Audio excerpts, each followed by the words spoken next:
Hello दोस्तों, Aaradhya race academy के YouTube channel में आप सभी का स्वागत है। दोस्तों, राजस्थान में आयोजित सभी प्रतियोगी परीक्षाएं जैसे कि RAS first grade, second grade, REET, patwari, Gram Sevak, Rajasthan police constable, SI एवं अन्य सभी प्रतियोगी परीक्षाओं के लिए दोस्तों राजस्थान जिला दर्शन के रामबाण प्रश्नों की एक सीरीज स्टार्ट की गई है, जिसमें दोस्तों जिलेवार प्रश्न आपको देखने को मिलेंगे।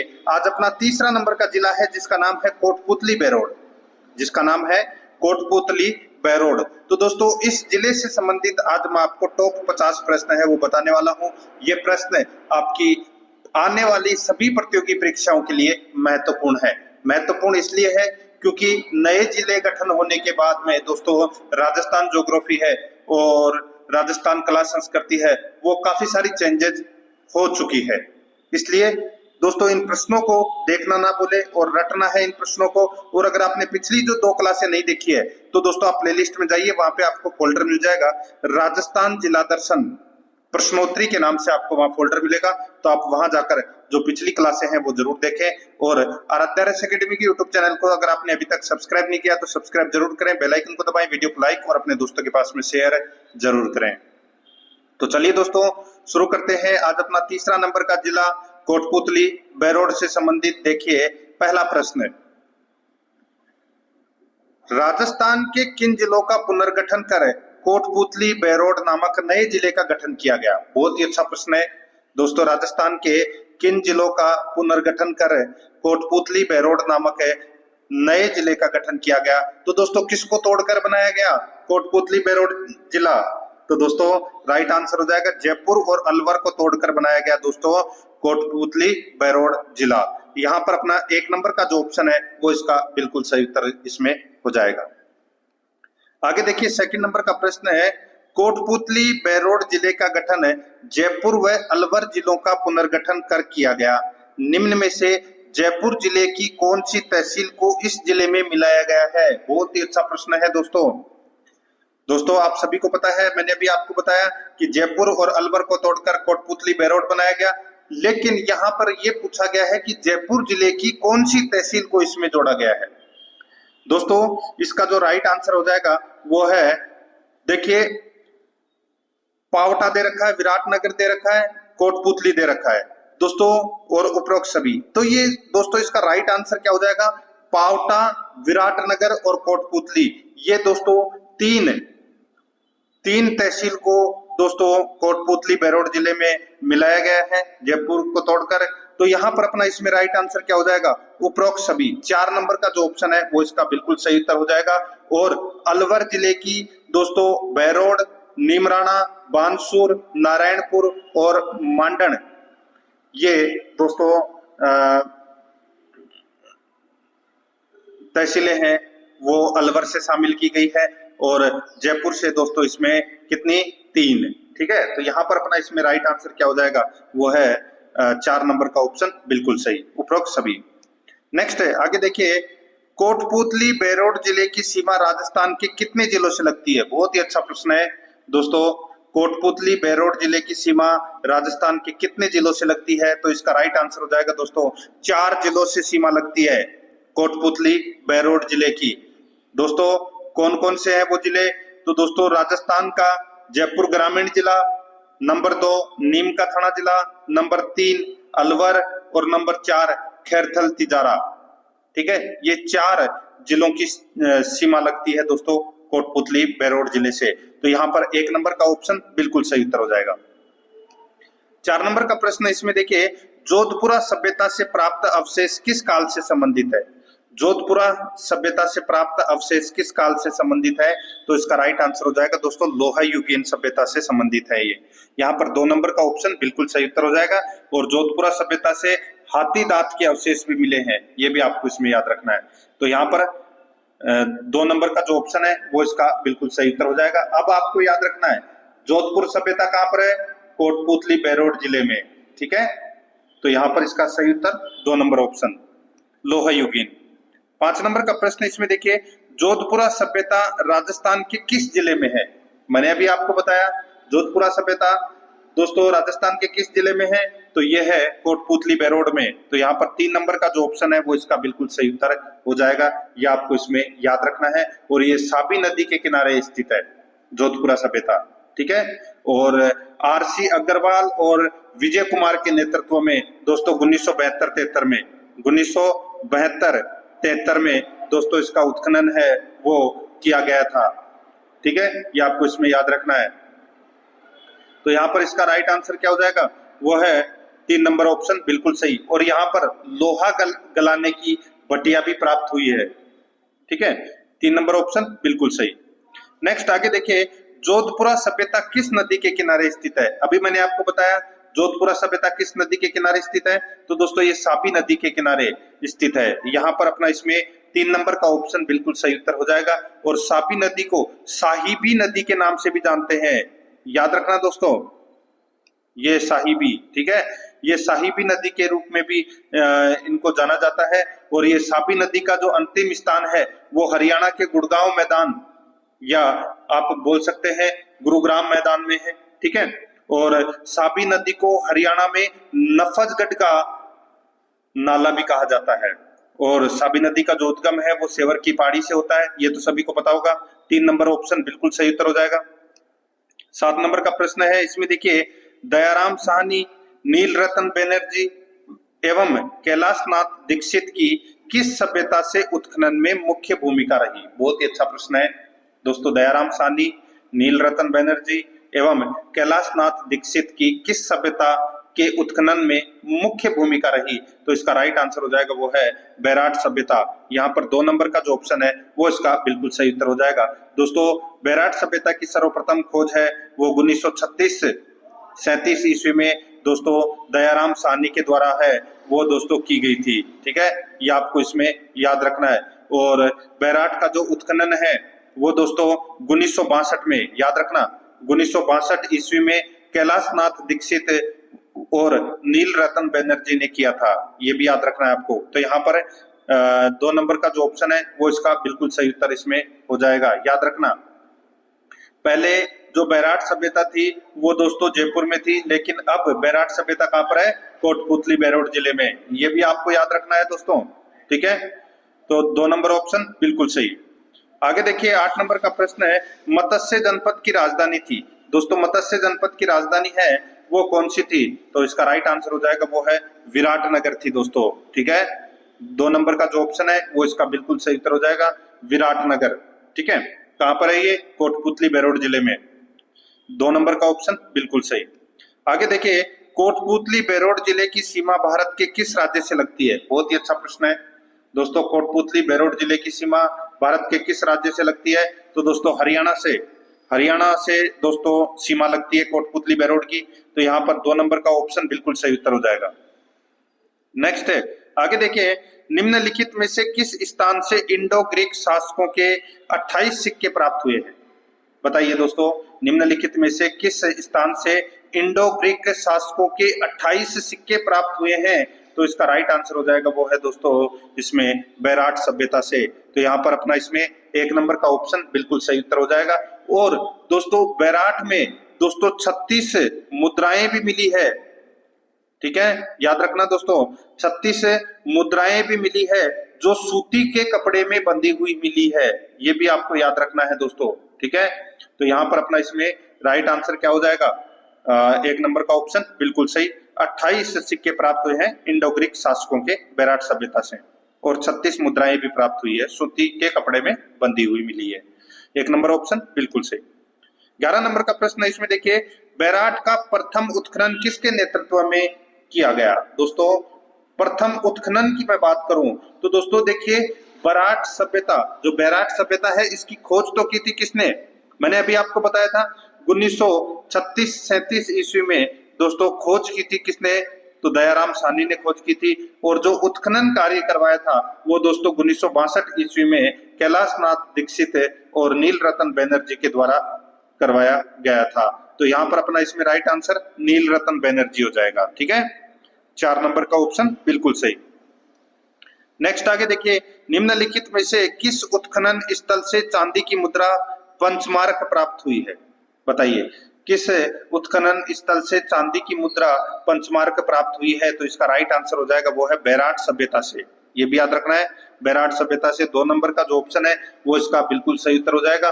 और दोस्तों एक चीनी यात्री था जो हेनसान, वो हर्षवर्धन के समय आया था, ठीक है, और वो बैराट में आया था दोस्तों। उसकी यात्रा का भी दोस्तों इसमें उल्लेख है, वो मिलता है, ठीक है।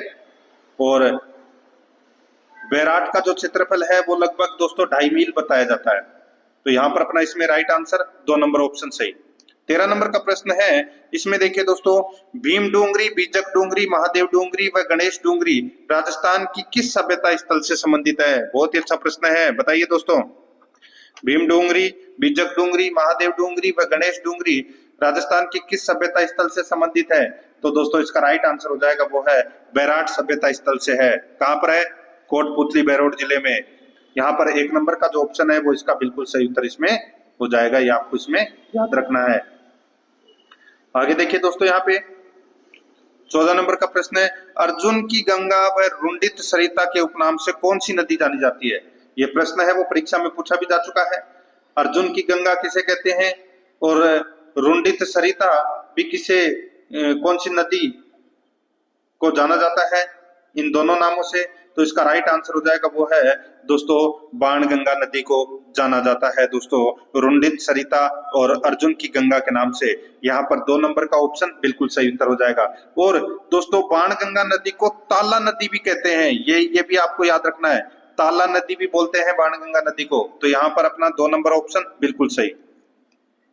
आगे देखिए, बाणगंगा नदी का उद्गम कहां से होता है? तो दोस्तों बाणगंगा नदी का जो उद्गम है वो होता है बैराट की पहाड़ियों से। बैराट की पहाड़ियों से बाणगंगा नदी का उद्गम होता है और ये कौन से जिले में है? कोटपुतली बैरोड जिले में है, ठीक है। तो यहाँ पर 2 नंबर का ऑप्शन बिल्कुल सही उत्तर हो जाएगा। 16 नंबर का प्रश्न है, इसमें देखिए जिलानी माता का मंदिर किस जिले में है?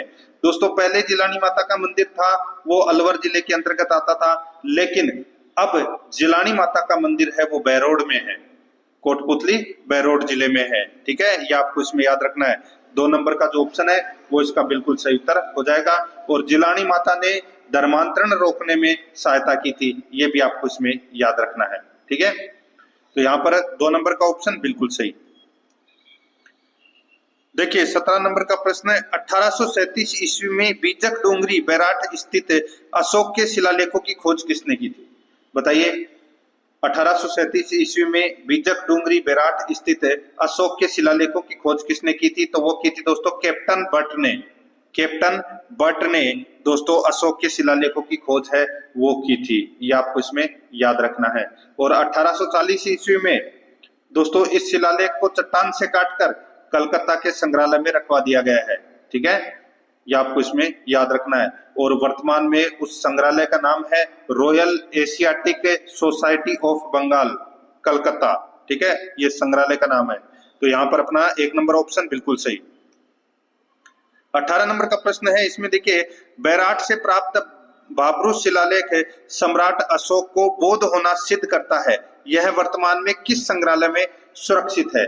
तो दोस्तों मैंने अभी आपको बताया जो बाबरू शिलालेख है ये दोस्तों वर्तमान में कहां पर है? तो कलकत्ता के संग्रहालय में है।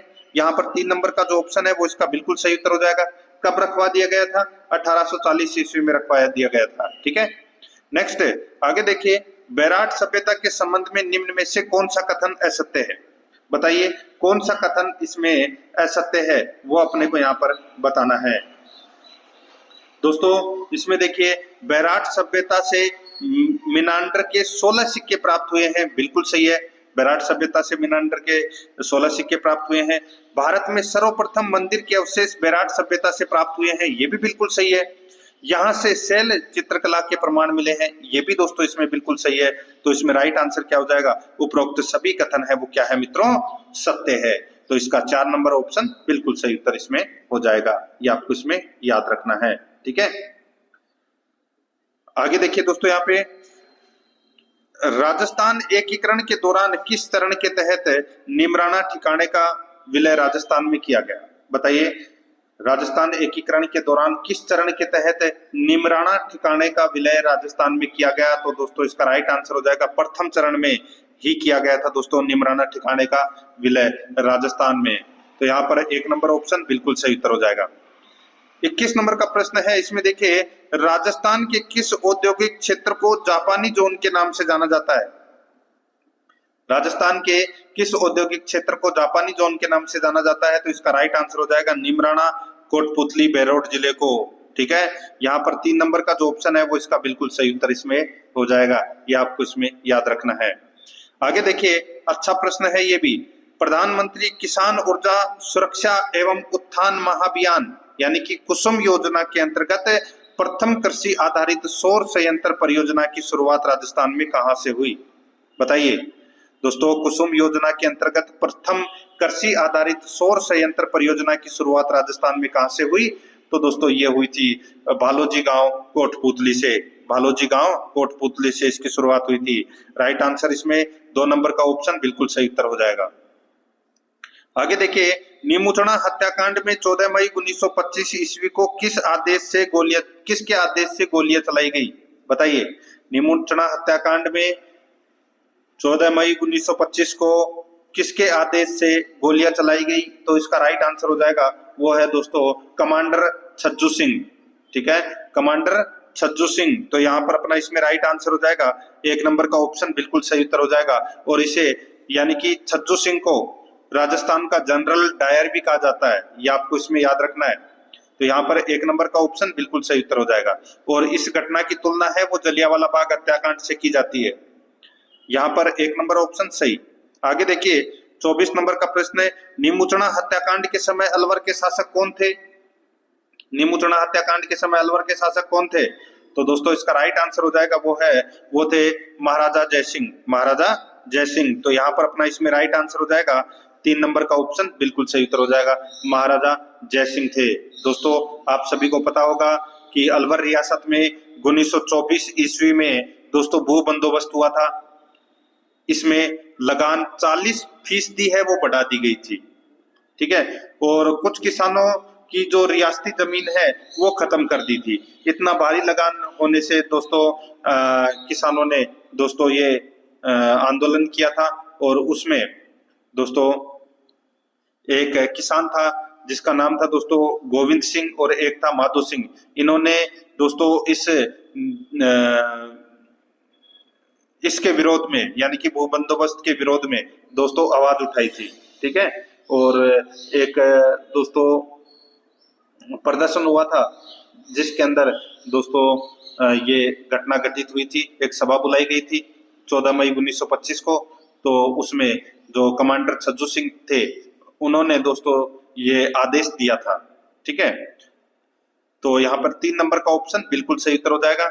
उस समय अलवर के जो शासक थे वो थे महाराजा जयसिंह। ठीक है, तो यहाँ पर इसमें राइट आंसर 3 नंबर ऑप्शन बिल्कुल सही उत्तर हो जाएगा।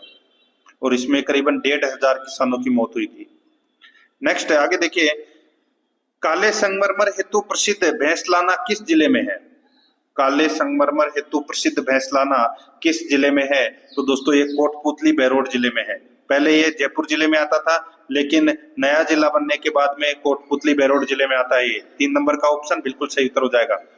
दोस्तों आराध्या रेस एकेडमी के यूट्यूब चैनल को अगर आपने अभी तक सब्सक्राइब नहीं किया है तो सब्सक्राइब जरूर कर लें, और बेल आइकन को नहीं दबाया तो बेल आइकन को जरूर दबाएं ताकि नोटिफिकेशन है वो आपके पास में निरंतर पहुंचता रहे।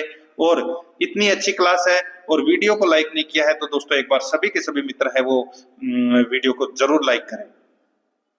देखिए 26 नंबर का प्रश्न है, कोटपुतली बेरोड जिला राजस्थान के किस संभाग के अंतर्गत आता है?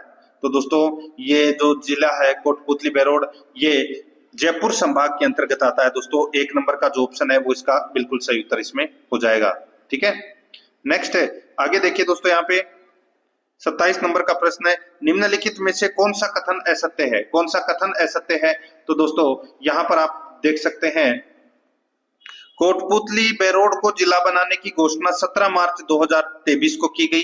बिल्कुल सही है दोस्तों, कोटपुतली बेरोड को जिला बनाने की जो घोषणा है वो दोस्तों 17 मार्च 2023 को की गई। इसे मंत्रिमंडलीय मंजूरी 4 अगस्त 2023 को मिली। बिल्कुल सही है, मंत्रिमंडलीय जो मंजूरी है ये 4 अगस्त 2023 को मंजूरी मिली। बिल्कुल सही बात है। इसे जिला बनाने की अधिसूचना 5 अगस्त 2023 को जारी की गई। तो ये गलत हो जाएगा दोस्तों, 5 नहीं 6 अगस्त को दोस्तों ये अधिसूचना है वो जारी की गई और 7 अगस्त को ये प्रभावी हुई थी अधिसूचना। ठीक है, तो ये अपना तीसरा नंबर का क्या हो जाएगा, गलत हो जाएगा।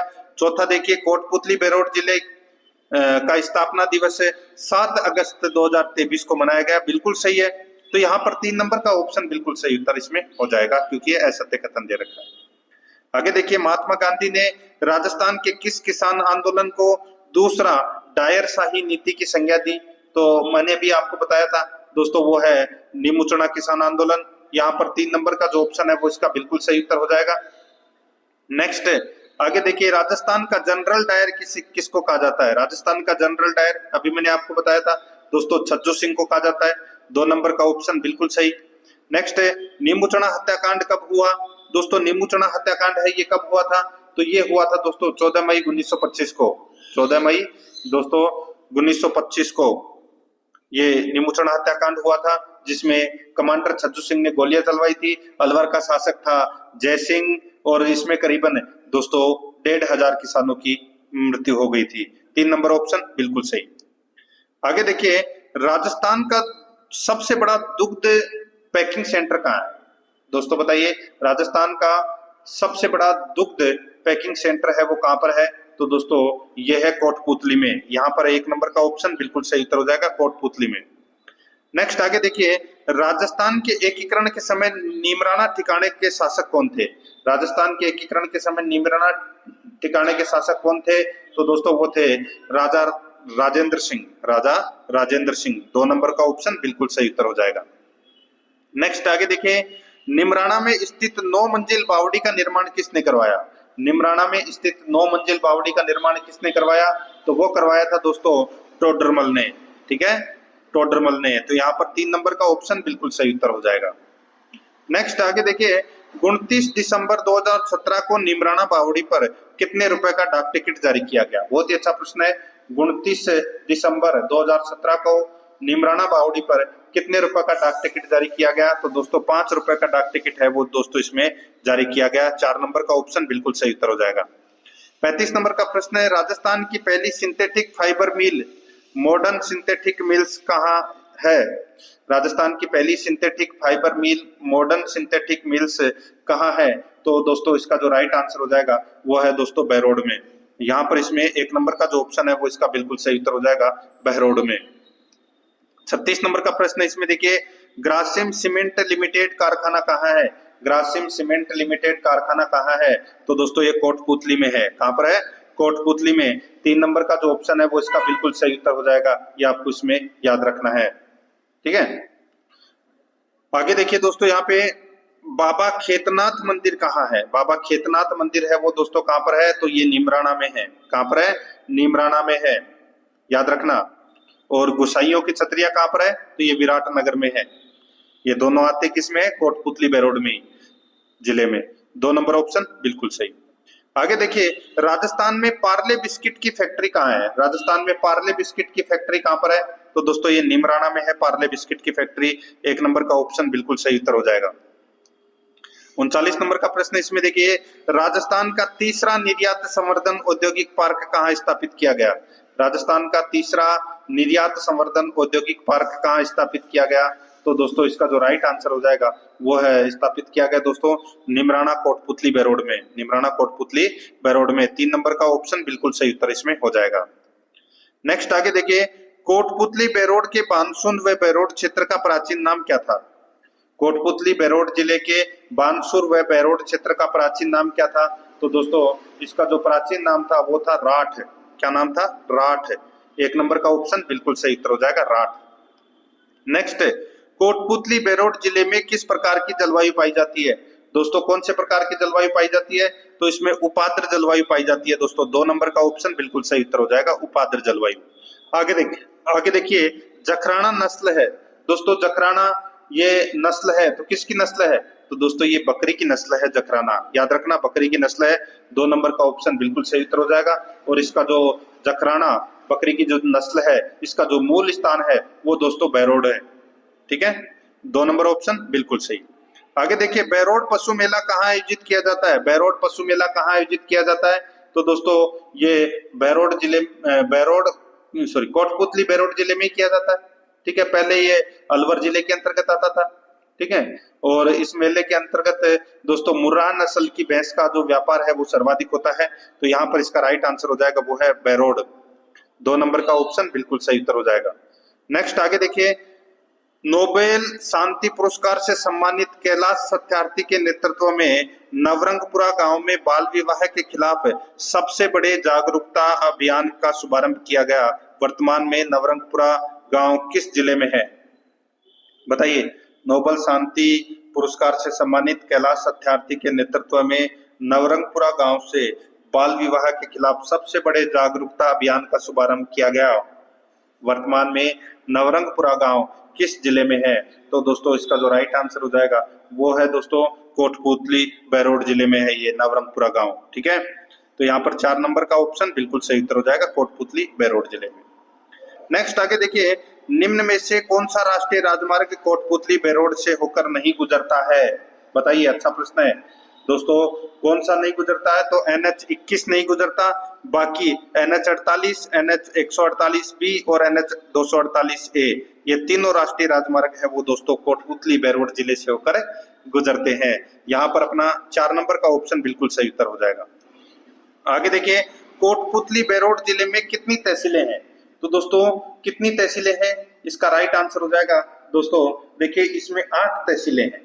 ठीक है, 8 तहसीलें हैं दोस्तों। राइट आंसर क्या हो जाएगा? यहाँ पर 4 नंबर का जो ऑप्शन है वो इसका बिल्कुल सही उत्तर हो जाएगा, जिसमें से 3 तहसीलें हैं कोटपुतली, विराटनगर और पावटा। ये जयपुर से अलग करके बनाई गई है और मतलब मिलाई गई है। ठीक है, और बैरोड, बानसूर, नीमराणा, मांडना और नारायणपुर ये 5 तहसीलें अलवर से शामिल की गई है। ठीक है, तो इसमें कोटपुतली बैरोड जिले में 7 तो उपखंड है। 7 क्या है? उपखंड है। ठीक है, और 8 क्या है? तहसीलें हैं। तो यहाँ पर अपना इसमें राइट आंसर क्या हो जाएगा? 4 नंबर का जो ऑप्शन है वो इसका बिल्कुल सही उत्तर इसमें हो जाएगा। आगे देखिए, राजस्थान में सीमेंट का सर्वाधिक उत्पादन करने वाला कारखाना कौन सा है? तो दोस्तों वो कारखाना है Grasim cement limited. Grasim cement limited कौन से जिले में है? तो दोस्तों ये कोटपुतली बैरोड जिले में है। अभी मैंने आपको बताया था नहीं। तो इसका जो राइट आंसर क्या हो जाएगा वो है 2 नंबर का जो ऑप्शन है वो इसका बिल्कुल सही उत्तर हो जाएगा। ठीक है, आगे देखिए दोस्तों, यहाँ पे जोधपुरा सभ्यता के किस प्रारंभिक संस्कृति कालखंड में लोहा उपलब्ध था? बताइए, जोधपुरा सभ्यता के किस प्रारंभिक सांस्कृतिक कालखंड में लोहा उपलब्ध था? तो इसका राइट आंसर हो जाएगा वो है दोस्तों पीरियड 3rd। यहाँ पर 3 नंबर का जो ऑप्शन है वो इसका बिल्कुल सही उत्तर हो जाएगा, पीरियड 3rd। 3 नंबर ऑप्शन बिल्कुल सही। आगे देखिए, पंचमहल के नाम से प्रसिद्ध नीमराणा दुर्ग किस जिले में है? नीमराणा दुर्ग कौन से जिले में है? तो दोस्तों कोटपुतली बैरोड जिले में है। यहाँ पर 3 नंबर का जो ऑप्शन है वो इसका बिल्कुल सही उत्तर हो जाएगा। नीमराणा किले का जो निर्माण है वो दोस्तों 1464 ईस्वी में किया गया था। ठीक है, ये आपको इसमें याद रखना है। और दोस्तों नीमराणा शहर का जो मुखिया है, ठीक है, वो था निमोला मेवो। याद रखना, निमोला मेवो, उसी के नाम पर ये नीमराणा शहर है। ठीक है, और दोस्तों इस दुर्ग का जो नाम है नीमराणा किले का, ठीक है, ये जाखिमा निमोला मेवो पर रखा गया था। ठीक है, ये भी आपको इसमें याद रखना है। तो यहाँ पर इसका राइट आंसर हो जाएगा 3 नंबर ऑप्शन बिल्कुल सही। आगे देखिए, कोटपुतली बैरोड से निम्न में से कौन सी बोली बोली जाती है? कोटपुतली बैरोड से निम्न में से कौन सी बोली बोली जाती है? तो इसका जो राइट आंसर हो जाएगा वो है दोस्तों अहिरवाटी बोली है वो बोली जाती है। 2 नंबर का जो ऑप्शन है वो इसका बिल्कुल सही उत्तर हो जाएगा, अहिरवाटी बोली बोली जाती है। ठीक है, तो यहाँ पर 2 नंबर का जो ऑप्शन है वो इसका बिल्कुल सही उत्तर इसमें हो जाएगा। तो दोस्तों इसी के साथ मैंने आपको राजस्थान जिला दर्शन के अंदर तीसरा नंबर का जो जिला है वो कंप्लीट करवा दिया है। प्रश्न आपको कैसे लगे कमेंट में जरूर बताएं, और अगर आपने पिछली क्लासें नहीं देखी है तो आप प्ले लिस्ट में जाइए, वहां पे आपको फोल्डर मिल जाएगा राजस्थान जिला दर्शन के नाम से, राजस्थान जिला दर्शन प्रश्नोत्तरी के नाम से वहां फोल्डर मिलेगा। तो आप वहां जाकर जो पिछली क्लासें हैं वो मित्रों जरूर देखें, और वीडियो को लाइक नहीं किया है तो एक बार सभी के सभी मित्र हैं वो वीडियो को जरूर लाइक करें, और आराध्या आरएस एकेडमी के यूट्यूब चैनल को सब्सक्राइब नहीं किया है तो सब्सक्राइब जरूर करें, बेल आइकन को दबाएं, वीडियो को लाइक और अपने दोस्तों के पास में शेयर जरूर करें। मिलते हैं दोस्तों नेक्स्ट क्लास में। जय हिंद, जय भारत, वंदे मातरम।